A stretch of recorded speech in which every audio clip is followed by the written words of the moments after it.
कुठलं वातावरण असेल असं मला वाटत नाही की मला अपयशच मिळावं. तुमच्यापैकी असा कोणी आहे काय की मी नापास व्हावं असं वाटते? आहेत काही, बिलकुल आहेत. हा प्रश्नच मी त्यासाठी विचारला. त्याचं कारण आहे, त्याचं कारण हे आहे, असूही शकते की एक वेळा नापास होऊ, 2 वेळा नापास होऊ, कधी ना कधी तर पास होऊ. यशाचं शिखर पार करण्यासाठी उमेद ही अतिशय महत्वाची असते. आणि जो मनुष्य उमदी आहे, ज्याला आपल्या हृदयातून आपण काहीतरी करायची इच्छा आहे, त्या विद्यार्थ्याने, त्या व्यक्तीने कधीही अपयश आल्यामुळे आजचा जो कार्यक्रम आहे, हा कार्यक्रम आहे स्नेह संमेलन.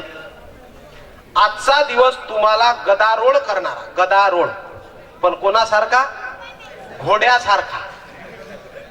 कोणासारखा करायचा गदारोळ?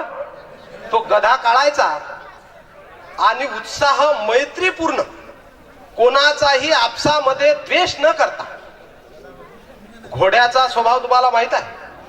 आपलं नेतृत्व जो कोणी करत असेल, त्या घोड्याच्या पाठीवर बसलेला जो कोणी शिपाई असेल, जो कोणी सरदार असेल, त्याचा सन्मान तो घोडा एवढ्या मोठ्या प्रमाणात करतो की माझा मालक जर कुठे जखमी झाला असेल तर तो घोडा त्या मालकाशी ते इमान राखतो की वेळ प्रसंगी त्याला आपली मान खाली झुकून उठून उभं होण्यासाठी त्याला तो मदत सुद्धा करतो.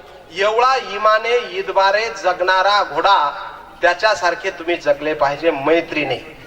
आपसातील वैर, आपसातील द्वेष, शिक्षकांप्रतीचा द्वेष तर बिलकुलच तुमच्या डोक्यात असू नये.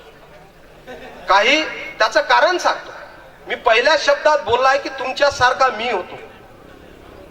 आज कॉलेजला किंवा प्राथमिक मराठी, इंग्रजी, माध्यमिक या वर्गांमध्ये शिक्षकांनी मारणे बंद केलेले आहे.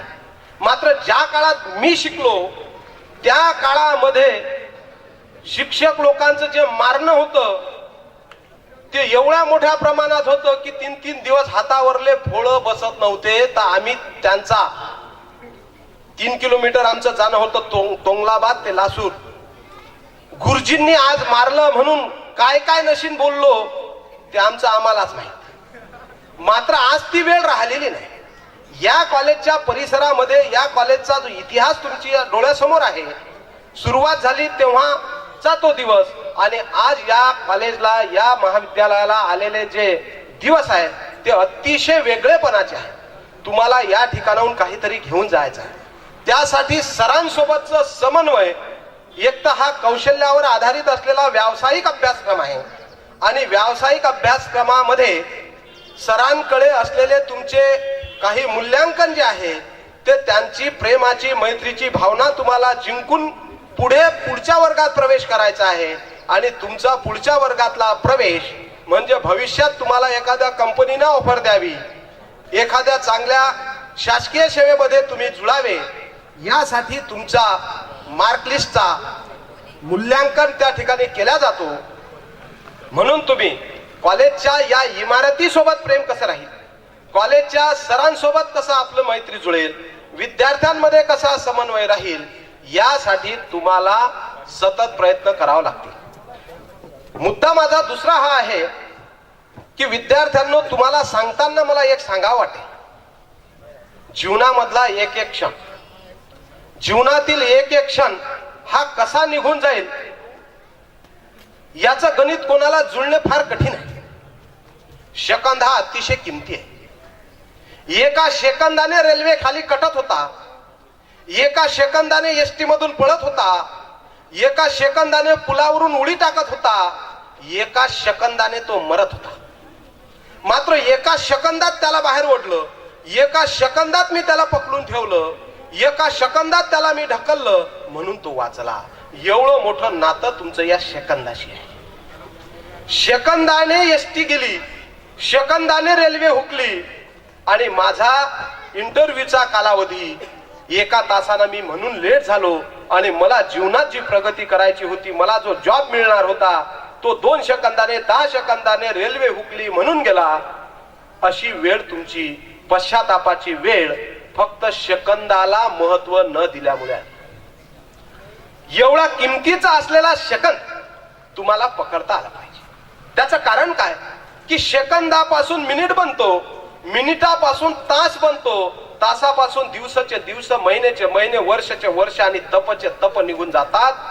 आणि आज क्वालिफाईड विद्यार्थी, वेल क्वालिफाईड विद्यार्थी, ज्यांना वेळेचं भान राहिलं नाही, ज्यांना सेकंदावर प्रेम करता आलं नाही, त्या लोकांचं आयुष्य आज वखर वाहण्यासाठी, दौरे दुंड्यासाठी जातो आहे. तिकडेही तो यशस्वी नाही आणि इकडेही तो यशस्वी नाही. आज तो मनुष्य रस्त्यानं फिरताना आम्ही पाहतोय. तुम्हाला मी हे सल्ला यासाठी देतो आहे की तुमचं जीवन केवळ तुमच्यासाठी जगायचं नाही, कारण तुमच्या भरोशावर या देशाची धुरा आहे. या देशाला तारण्याची कुवत तुमच्या सांध्यात, टोंगळ्यांमध्ये, खांद्यांमध्ये असावी. म्हणून तुम्ही सक्षम बनले पाहिजे. रोजचा निघणारा सूर्य हा तुम्हाला नॉलेज मिळवण्यासाठी निघतो आहे आणि होणारी रात्र मिळवलेल्या ज्ञानाचं रवंथ करून तुम्ही तुमचा आराम केला पाहिजे आणि शांत डोक्याने झोप घेतली पाहिजे. झोपेतून उठल्यानंतर ज्याप्रमाणे सूर्य, की मी कधी सुपारी खात नाही. माझ्या पोलीसच्या नोकरीला 23 वर्ष झाले. मी कधी पानपट्टीवर उभा दिसणार नाही. इतर भानगडी ज्या लागलेल्या असतात त्या तर कोसो दूर. ह्या भानगडी तुमच्या सोबत असू नये. सगळ्यात महत्वाचा आहे मोबाईल. हा तुमचा मित्र जेवढा आहे त्याही पेक्षा दुपटीने तुमचा शत्रू आहे. मोबाईल पासून होणाऱ्या भानगडी, मी पोलीस खात्याचा जिम्मेदार अधिकारी या नात्याने सांगतो, नागपूरमध्ये नोकरी केली, अकोल्यामध्ये नोकरी करतोय. विद्यार्थ्यांमध्ये गुन्हेगारीचं प्रमाण मोठ्या प्रमाणात वाढत चाललेलं आहे. तुम्हाला हसा वाटेल माझ्या या पुढच्या शब्दाचा, की गर्लफ्रेंड साठी चोऱ्या करणारे विद्यार्थी अनेक आहेत. तिच्या आवडी निवडी पुरवण्यासाठी चेन स्नॅचिंग, म्हणजे चेन स्नॅचिंग तुम्हाला अर्थ माहित आहे?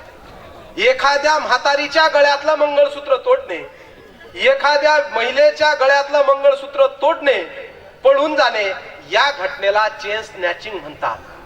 आणि नागपूरमध्ये बहुसंख्य विद्यार्थी हे या गुन्ह्यांमध्ये डिटेक्ट झाले, अटक झाले, माल रिकव्हर केला गेला. आता ही 4 दिवसाच्या अगोदर अमरावती मधली एक घटना तुम्ही पेपरला वाचली असेल, की त्याला 9 गर्लफ्रेंड्स,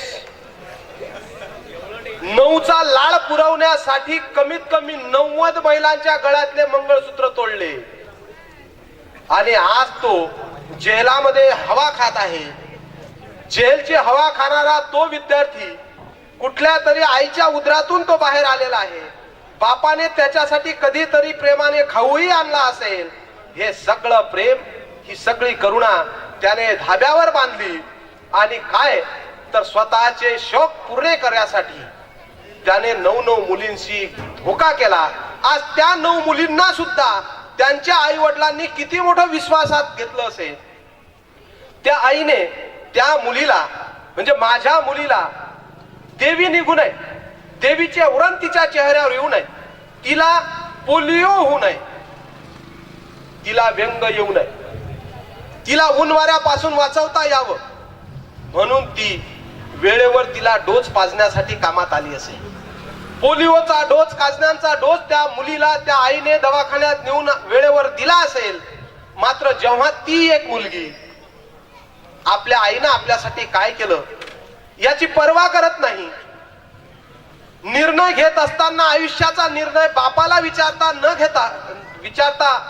सल्ला न घेता स्वतःचा निर्णय स्वतः घेऊन टाकतो.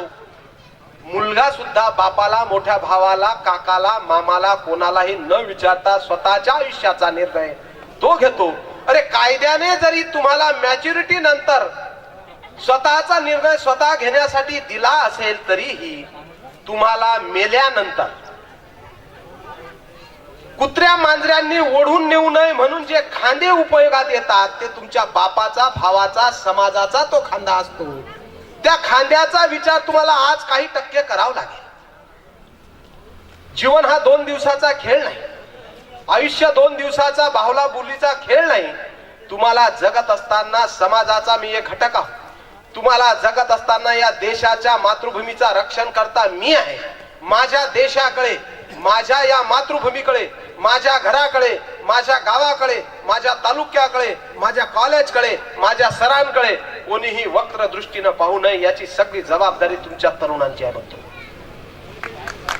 आणि ही जबाबदारी तुम्ही पार पाडत असताना जर नैतिकतेला बाजूला ठेवलं, मला बापाचं काही करणे नाही, मला मोठ्या भावाचं काही करणे नाही, मला माय मावशीचं काही देणं घेणं नाही, माझ्या आयुष्यात आलेली एक मुलगी आणि तेच माझं सगळं आयुष्य आहे, असा जर तुमचा भ्रम असेल तर असे कितीतरी प्रेत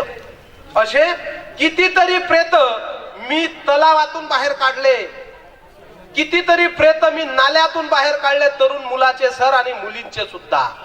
कितीतरी प्रेत मी पंख्यावरून खाली उतरवलेत, मला आकडा सांगता येणार नाही. कितीतरी मुलांचे मर्डर झालेत, कितीतरी मुलींनी सुद्धा आत्महत्या केल्यात. याचं कारण हे आहे की तुम्ही महापुरुषांचा विचार ऐकला नाही, कधी वाचला नाही, तुम्हाला बापाचा विचार पटला नाही, तुम्हाला आईचा विचार पटला नाही, म्हणून तुम्हाला आत्महत्या करणे ही वेळ